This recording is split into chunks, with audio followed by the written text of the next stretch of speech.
nílé lóko lájò lẹ́yìn òdi gbogbo ní káàbọ̀ sí orí ìkànnì Yusufullahi. Mo kí yín pé ẹ káàárọ̀, ẹ káàsán, ẹ káalẹ́ ní ibi gbogbo tẹ́ bá tẹ́ láǹfààní láti máa wo ìkànnì Yusufullahi. Àjíjẹ ara yóò máa jẹun, Ọlọ́run ní fẹ́ ṣẹ̀ṣẹ̀ gbogbo wa. Ojú tẹ̀ fún wa àti títẹ̀ fún wa kò sì ní fọ́nà ṣe ẹ ṣeun. Yusufullahi TV #1 Islamic channel jẹ́ ìkànnì tí ó wà fún oríṣiríṣi wáàsí àti ọ̀rọ̀ ẹ̀sìn látọ̀dọ̀ ọ̀pọ̀lọpọ̀ àwọn àfáà ńláńlá jàǹkàjàǹkà tí wọ́n mọ̀ máa ṣàlàyé ọ̀rọ̀ nípa ẹ̀sìn wa.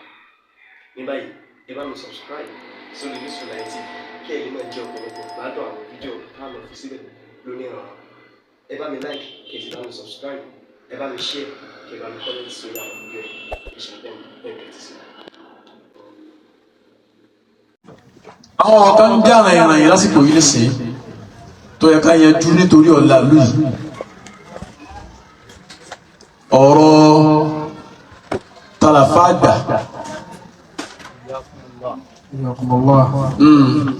ń bẹ tí ń jàrìn láti jẹ tàbá yìí. Mo sì máa ń sọ fáwọn èèyàn wípé ìwọ tó bá máa ń tọ́ fẹ́ sọ dákẹ́ gbẹnu ẹ sọ́hùn tó bá lè tún kàn sí má bàjẹ́. Ọ̀rọ̀ yẹn ń jàrìn bàbá mufti díẹ̀. Adamallahu hayatahu. Ẹ wí dáadáa. Adamallahu hayatahu. Ẹ wí dáadáa. Adamallahu hayatahu. Àwọn ni wọ́n wí. Wọ́n sì wí pẹ̀lú authority ni ẹ̀. Wọ́n á bẹ̀ yanjú ẹ̀. Àwọn kan ní tí wọ́n sọ correct ọ̀dà. Àwọn kan ní kò correct ìwọ náà wá kẹ́kọ̀ọ́ nísìn. Bí ẹ bá kí ẹ bá ní àwọn ẹ̀rí pé bọ́ ti wí ni pé ní lásìkò yìí wọ́n yanjú tí wọ́n pè ní àfà àgbà àti àgbà àfà. Kí ni wọ́n pè láfà àgbà? Kí ni wọ́n pè ní àgbà àfà? Ṣé ẹ rí àgbà àfà? Ìtí ń jẹ́ bẹ́ẹ̀ òun lẹ́yìn tó dàgbà lójú ọ̀nà yẹn níbi àṣeyọrí àmọ́ kọ́ dàgbà lójú ọ̀nà yẹn níbi lójú eré àgbànú èyàn lè di professor at age of 35 àgbà níbi ìwé nù àmọ́ kọ́ dàgbà lójú eré tẹ́ máa ń bèèrè pé níta ni àgbà afá àgbànú tẹ́ máa rí tàlàfà àgbà kí ni wọ́n ń jà fún àgbà kẹ́mẹ́jọ dàrú máa lọ wọ́n dàbí ló. Mas'alatu tashyiqi wa tashayyukhi. Kí ni màá sọ yẹn dàgbà nínú ojú ọ̀nà yìí? Má bọ̀. Qala Allahu ta'ala. Ọba àlejò ẹ̀dá sọ báyìí pé. Ala bayanun linnasi wa hudan wa maw'izatun lil muttaqin. Ọlọ́run bá fẹ́ yanjú ọ̀rọ̀ yóò mọ́ àlàyé wa ni. Yóò máa wá jẹ́ wáàsí fẹ́ni tó bá nílẹ̀ aka yìí. Yóò jẹ́ wáàsí fẹ́ni tọkàn rẹ̀ bá má. Mo tẹ̀ kí Ọlọ́run bá wí. Ẹni tó bẹ̀rù Ọlọ́run, ẹni tó bá létí ire tàbí gbọ́rọ̀ rẹ̀, òun mo fẹ́ bá sọ̀rọ̀. Kì í ṣe gbogbo èèyàn. Èmi kì í chase crowd. Èèyàn tẹ́lẹ̀ ẹ pé tó fa pọ̀ tó fẹ́ máa ń tà ń sọ. Òun fẹ́ bá sọ̀rọ̀. Ọ̀ya. I'lam al-ibarata Ìlọrin. Gbogbo àwọn táwọn kálẹ̀. Ẹja lè mọ̀ wípé ní ìlú Ìlọrin táwọn bẹ̀ yìí. Buki'atun la tushbihu ayyata baridatin kama la tushbiha ayyatu baridatin. Wí dáadáa kàmá látòsí bí wò ha. Kama la tushbihu ayyatu baridatin. Ìlọrin ìlú táwọn bẹ̀ yìí. Ìlú kan tí ò jọ ìlú mi ni. Ìlú mi náà sì jọ òun náà. Bí o ti jọ ìlú kan bẹ́ẹ̀ ni ìlú mi náà sì kíni kò jọ òun náà má bọ̀.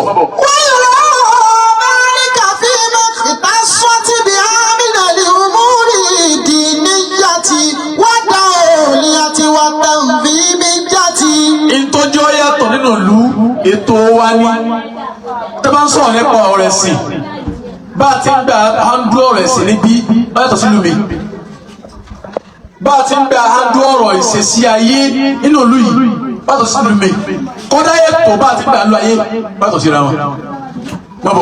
Wa amma fi qadiyyati tashyiqi fayutabaru bi wahidin min thalathati awabili aw bi jami'iha.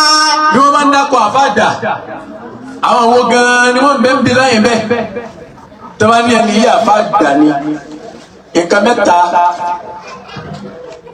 nǹkan nù kan mẹ́tẹ̀ẹ̀ta yìí tàbídàkọ̀ yìí òun ni ó mú yẹn jẹ́ àfa gbà ọwọ́ mú bẹ́ẹ̀ ní ọlọ́run ó mú ọlọ́run gbà mí ó yẹ sí pé ní nǹkan mẹ́ta yìí ni ó jẹ́ dábì bẹ̀rẹ̀ láfa gbà àbí ó yẹ sí pé mẹ́ta ọwọ́ papọ̀ fún oya. وذلك إما بعظمة الإنجازات. àkọ́kọ́ tó máa ń pè láfa gbà ó láṣeyọrí achievement bẹ́ẹ̀ bá yẹ tè ní lárí ní ojú ọ̀nà mímọ́ wọ́n sọ lákọ́bù ìjẹ́ àfa gbà wọ́n sọ kàlérí ọ̀kanù. àwọn tawliyati. àbí kọ́ ló ń kó sànú ẹ̀ kọ́rápálá kí wọ́n wé láwà nílé ọba lọ́rin ẹni ṣéwù kì í gbọ́. ẹ̀wílẹ̀ kan sí ẹ̀wílẹ̀ kan sí gbogbo ẹni tó bá ti jẹ oyè kẹ́lẹ́ ọba lọ́rin automatically àfàdàní. mọ́bọ̀. àwọn ìtàmì. ẹlẹ́kẹta òun ni kẹ́mi yẹn gún bẹ́ẹ̀ bá ṣiṣẹ́ fá tẹ́lẹ̀ yẹn fi wá gún yọ padà bọ́ sípò àgbà mọ́bọ̀. ayé òwálù. ẹ wá jẹ́ ayẹyẹ ẹ̀kọ́ kan àkọ́kọ́ tí sọ̀yẹ́dà bá gbàre. fọmìnì wúlò máa ìmọ̀ láti lọ́ọ̀rí. alẹ́bí mẹ̀ṣáyàká tí wọ́n àgọ́mọ́ tí wọ́n káfíńtì jàgá tí mìíràn sábì kí náà. ẹ wá jẹ́ àgbò ẹ̀dá wọnú inú tànú ìlú yìí àwọn tó jẹ́ sí pé ní àṣeyọrí wọn ló gbé wọn sípò àfáàgbà inú ìlú Ìlọrin lánàá níjẹta tẹ́ pé ní kọ́lá lónìí àlẹ́ ta kó pé ní kìí sábàgbà àwọn níta ní. ìmọ̀ tawliyati wala ta'miri aṣègùn amadu labibu alimola kọbùrìtà àtìlẹ̀ adábí. àwọn tá à ń sọ yìí kìí ṣe pé ọkùnrin kìí pé ní ẹ̀mí wọn kò kọ́ ẹ̀mí wọn ò kò wọn ò sì jóye nílé ọba lọrin àmàṣeyọrí wọn sọ wọn sí kámọ pé wọn ní àfàgbà nínú wọn bàbá wa ṣe òtọ́jú ládàbí ẹ̀yin náà wọ àṣeyọrí wọn sọsẹ parẹ́ ìyí tọ́nà ń ṣe fún wọn lára gbogbo ọmọ kéwú tí yóò ṣe fáfá míì tó yàtọ̀ sí wọn lásìkò wọn láfikún lábàgbà ọ̀kan nù. wà ṣe ikú Abubakar ibú bẹ́ẹ̀ bẹ́ẹ̀lì gọ́rẹ́. àfa bẹ̀rẹ̀ gọ́rẹ́ Sheikh Abubakar bẹ̀rẹ̀ gọ́rẹ́ Fúlàní ọlọ́run. alẹ́ àjùmọ̀ àlẹ́ ọ̀làmọ́ wà tàfàkọ́ aláṣibàtì ibi ṣéńkìlì síláàbì wọ́n ò jàtì fìlfìkìhì. bàbá wa Sheikh bẹ̀rẹ̀ gọ́rẹ́ rahimahullahu ta'ala nígbà tí wọ́n ń bẹ láyé ọ̀dọ́ ni wọ́n wà ọ̀dọ́ ni wọ́n wà tí mo gbọ́ wà fáwọn lọ́rí fi parupọ̀ pé ní àfa àgbà ni kí ló wá sọ wọ́n lè pọ̀ fàgbà kódà wọ́n sọ wọ́n lápábù wọ́n gbọ́ wọn Sheikhul Islam wọ́n tó gbọ́ wọn ní Hujjatul Islam lásìkò ìgbà tí wọ́n torí fíkìrù wọn yàtọ̀ sí fíkìrù àwọn àfa tí wọ́n bá lásìkò ìgbà yẹn bá ẹni tó yẹ sí iye jù láwùjọ wa wọ́n tì í síwájú ọ̀dọ́ wọn fi tì wọ́n síwájú ìdí ẹ̀ fi pè wọ́n lábàá dànù ọ̀kanù. wà á ní sọ́dọ̀ bẹ́ẹ̀nà ìmọ̀ àṣírí náà. ẹ bá fẹ́ wò pé lásìkò yìí àwọn tá a mà lásọ yìí àfa abẹ́rẹ́gọ́ rẹ̀ àgbà wọn láyé bàbá wa Sheikh tọ́tù dábì agbọ́tà wọn ni àmọ́ wọn àmọ́ àgbàgbọ́ fa àgbà ni wọn àmọ́ ọ̀dọ́ wọn fi kú tẹ́ bá wọn wò lásìkò yìí àwọn tá a bá tó yá sí pé ní àwọn náà fọ̀ lọ́lọ́ bẹ́ẹ̀ àmọ́ ipò àfa àgbà ni wọ́n bẹ́lẹ̀ yìí látàní. àṣẹ ikú àlíyù sábìlì ìsàmbó. Sheikh Ṣáàzì ní Sambo. àsìkò lè la wò dáníjà. ẹ̀yin awùsọ sí ṣọ́ọ̀ṣì ní ìṣẹ̀láyé ọ̀kárí ayé ni pẹ̀lú àṣì bí wọ́n bá ń dákọ̀ ọlọ́run ara yóò sì máa mì tó bá yá pé wọ́n bá ń bẹ láìdì sí ni ipò kí wọ́n wá ẹ̀dá lọ́hùn. àfàgbà. àwọn yóò wọn ò fi wọn ò gbò lẹ́mìí wọ́n kú kékeré àmọ́ tó ti bẹ iṣẹ́ wọn pọ̀ ó sẹ́kù dì sí inú wọn bàtà yìí yà sí ọlọ́ba wa kẹ́ wọn. àmín. nínú wọn Sheikh Kabara èyí Kabara ó di aláwọ̀ tá. wọ́n pọ̀ bẹ́ẹ̀ tó yẹ pé ní ọ̀dọ́ wọn fi lọ. ìdákọ̀tà. gbogbo àtà ń sọ yìí àfàgbà ni wọ́n níbi mímọ́ tẹ́bá ní àfàgbàdà ètò ọmọ fi máa ń wó yẹn láfàgbà achievement ni number 1 number 2. àǹfààní nínú làmá yìí lórí. alábí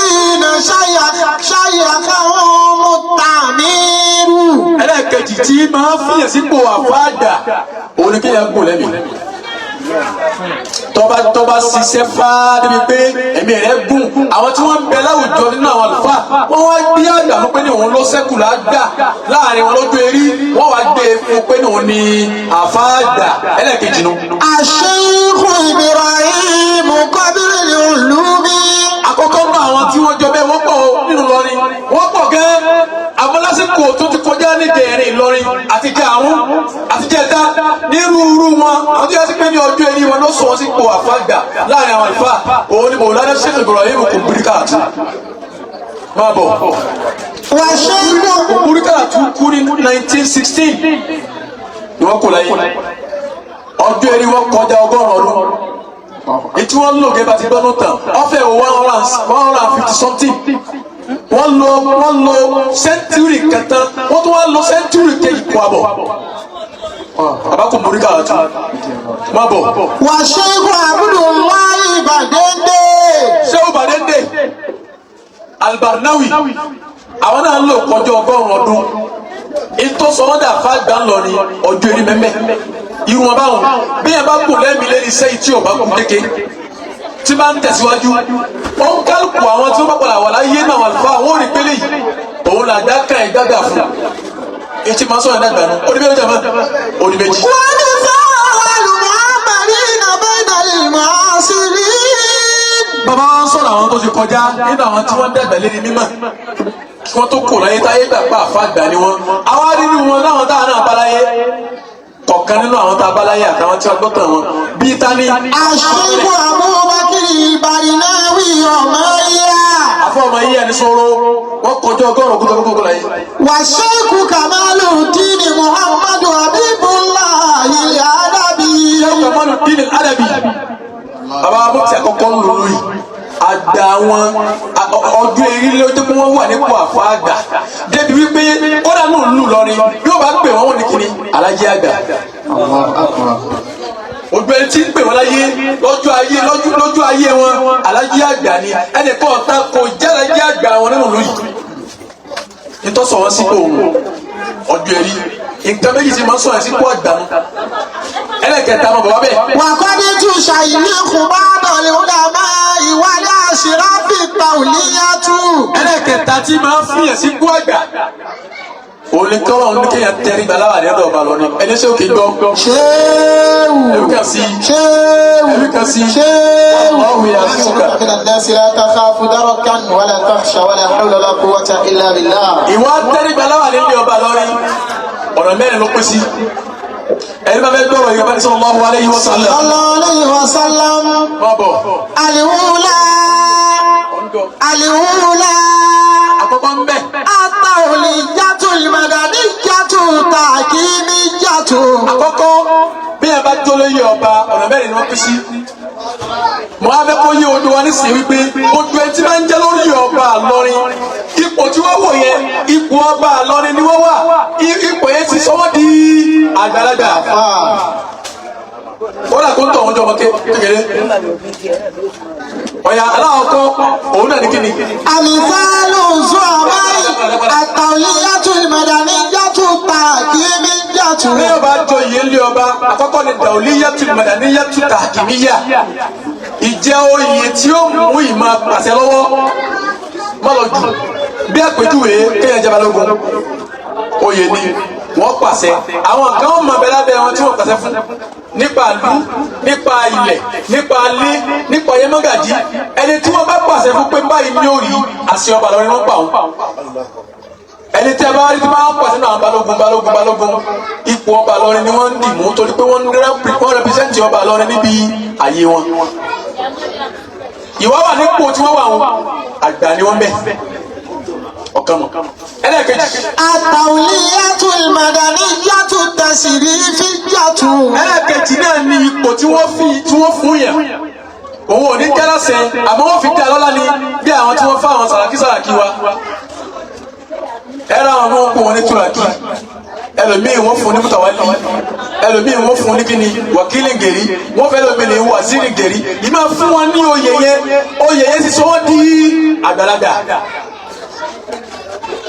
ẹlẹ́ẹ̀kejì ló ẹlẹ́ẹ̀kẹta. Àsámú tawliyatu diniyatu takimiyatu.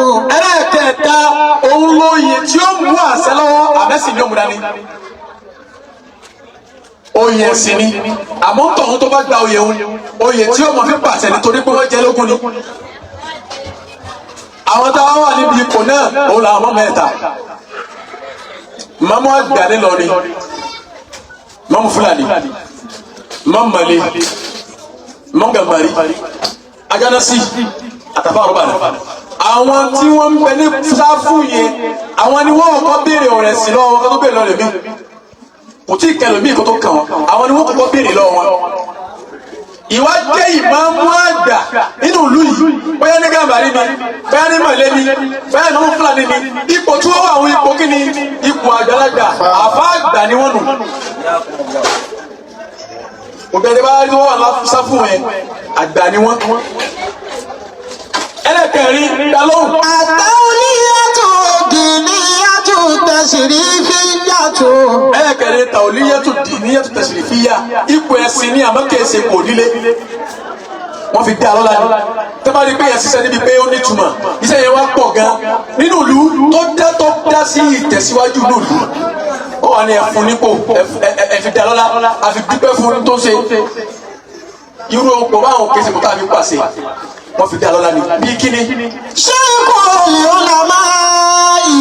tẹ́bá fún yẹn ní Sheikhul ulama sẹ́ríkì Málàmí ipò ẹ̀sìn ní àbámu ìfúnpàṣẹ. Wa sheikhu sadaratil ilmi. Sheikhu sadaratil ilmi baba Málàmí ò bá ń dọ́mà. Afa'ullah. ipò tí wọ́n wà wọn ipò ẹ̀sìn ní ipò ẹ̀yẹ ní wọ́n ìfúnpàṣẹ. Wa mufti diyari. ipò ìfúdáwù mufti ipò ẹ̀sìn ní ipò ẹ̀yẹ ní wọ́n ìfúnpàṣẹ. Wa muqaddamul madinati. bàbá fún ẹni kálá máa gbà bàbá àgbà sọ̀rọ̀ wọ́n wà ń bẹ̀ báyìí lọ́nà jẹ́ mi wọ́n gùn. Amina. kálá máa gbà tàná àwọn tẹ̀mí mú àtàwọn tí wọ́n jọ bẹ́ẹ̀ bí wọ́n bá fi fún ẹni rúkọ bẹ́ẹ̀ wọ́n fi dá a lọ́lá àtẹ̀yẹ ni kìí ṣe kò àṣẹ. Allahu akbar. ẹ wá jẹ́ àyàn ó gbó ipò tá a wí tó bá jọ mọ́ gbó ẹ̀sìn tí ẹ bá ṣe pò tí wọ́n ń jẹ oyè rẹ̀ ní ìdílé wọn tó yá sí pé bí ẹ bá kú á tó gbé sílé wọn tó yá sí pé ipò ẹ̀sìn ni yóò máa bẹ̀ lọ́dọ̀ àwọn tí wọ́n jẹ́ ipò ìdílé ni tẹ́bá fún yẹn ní mufti inú ìlú yìí bàbá mufti diyar kẹ́mi wọ́n kò sí. Amina. tẹ́bá fún yẹn ní Málàmí bàbá wa Sẹ́ríkì Málàmí àbí tẹ́bá fún yẹn ní ẹni ipò nínú ìlú yìí ẹ lè wọ mufti àkọ́kọ́ bàbá wa Sheikh wa Kamaluddin Adabi àwọn ní mufti àkọ́kọ́ nínú rẹ̀ ẹ rí i pé wọn ò jẹ́ lógún kára ló yí débẹ̀ bàbá wa Akpọ̀kagi àwọn náà jẹ́ kó tó wá kan àbá mufti tòní ẹ rí i pé kì í ṣe ìdílé lọ́bi tó iṣẹ́ tẹ́lẹ̀ kan ṣe ni iṣẹ́ tí wọ́n ṣe yẹn lọ́sọ̀ wọ́n sì kó àgbàlagbà bí ẹ bá jẹ́ ẹni tó di ipò kánú àwọn ipò yìí múnú ìlú yìí àfáàgbà ni ọ̀rọ̀ tí àbá mufti sọ tí wọ́n sọ pé bàbá àwọn ẹ̀mọ́ máa gbà àwọn wọn kà àwọn àfa ńláńláńlá wọ́n kà wọ́n fún wọn wọ́n wájú oyè wa pé ní tó fi wá dérè àwa yìí náà àfa ìgbà ni wá ọ̀rọ̀ yẹn ó kọ̀rẹ́tì àbí mo fẹ́ pààrọ̀ wà kan ẹ̀yìn àwọn bẹ̀ wọn ẹ̀jẹ̀ sallallahu alayhi wa sallam. Sallallahu alayhi wa sallam. mo ní mẹ́sẹ̀gì kan mo sì ní ìrọ̀ wà fún bàbá mufti èmi a máa sọ wípé ní àwọn akẹ́kọ̀ọ́ àbẹ̀ ẹ̀yìn ọlọ́run yóò máa wá àlùbáríkà wọn àlùbáríkà àrò àwọn mufti àwọn náà wà torí pé iṣẹ́ tí wọ́n ṣe tí wọ́n fi débi tí wọ́n déhùn kì í ṣe kékeré o ẹja yin ọlọ́run lára wọn káyin iṣẹ́ wọn obìnrin bá ń bínú irú àwọn eléyìí ń bínú ọlọ́run ni bí ẹ bá bínú ọlọ́run ó bínú sí i láyé àtàkì àmà ni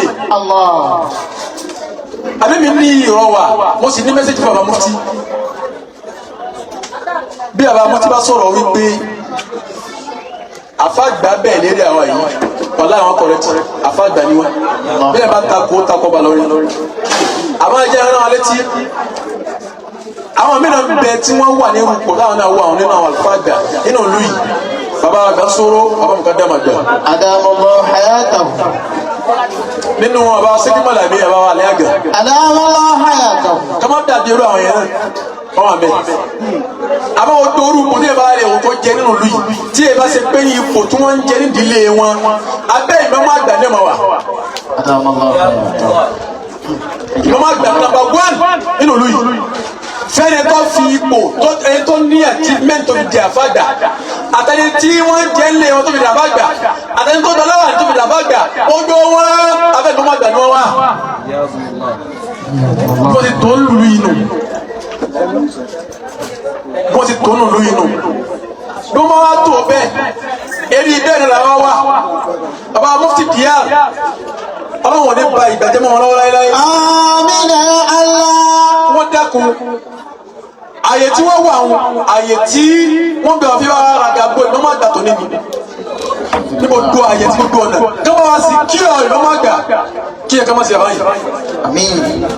torí wípé a nídìí ọ̀rọ̀ mufti níbi kí àwọn àdánwò lè rí ṣe wọ́n sì ti kún wọn láti ilẹ̀ bọ̀ wá àwọn kan dákun nítorí Ọlọ́run kan jẹ́ kí mama gbà rí ṣe tí wọ́n bá jẹ́ kí wọ́n rí ṣe yóò jẹ́ yìí fún lu ìlọ́la àti lónìí àti lákìá náà.